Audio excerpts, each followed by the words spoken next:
Сәлем, достар. Бүгін біз iPhone-ның батареясының жұмысын ұзақ сақтау және оны тиімді пайдалану үшін қарапайым пайдалы кеңестермен бөлісеміз. Егер сіздің телефоныңыздың зарядын тез бітпейтіндей ету маңызды болса, осы видеоны соңына дейін көріңіз. Бірінші ереже – дұрыс зарядтау. iPhone-ды 0-ға дейін таусылып қалғанша пайдаланбауға тырысыңыз. Телефоныңыздың батарея деңгейін 20-дан 80-ға дейін ұстап тұрсаңыз, бұл оның қызмет ету мерзімін ұзартуға көмектеседі. Екіншіден, түнде зарядтаудан аулақ болыңыз.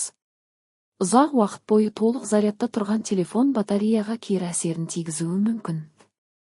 Сондай-ақ тек түпнұсқа зарядтау құрылғыларын немесе НФА сертификатталған аксессуарларды қолданыңыз.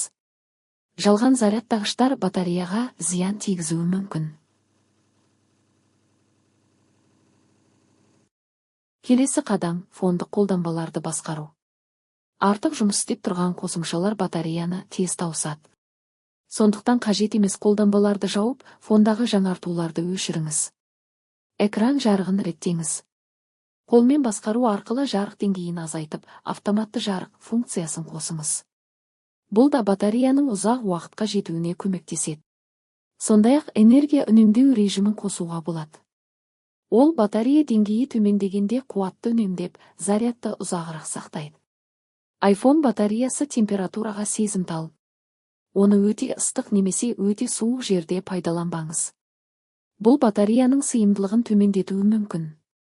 Телефонды тығыз қаптамада ұзақ уақыт қалдырмаңыз, себебі ол қызып кетуі мүмкін.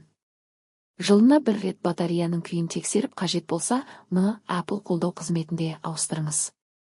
Міне, осындай қарапайым қадамдар арқылы сіздің iPhone батареяңыз ұзаққа шыдайды және тиімді жұмыс істейді. Егер осы кеңестер пайдалы болса, лайк басып достарыңызбен бөлісіңіз.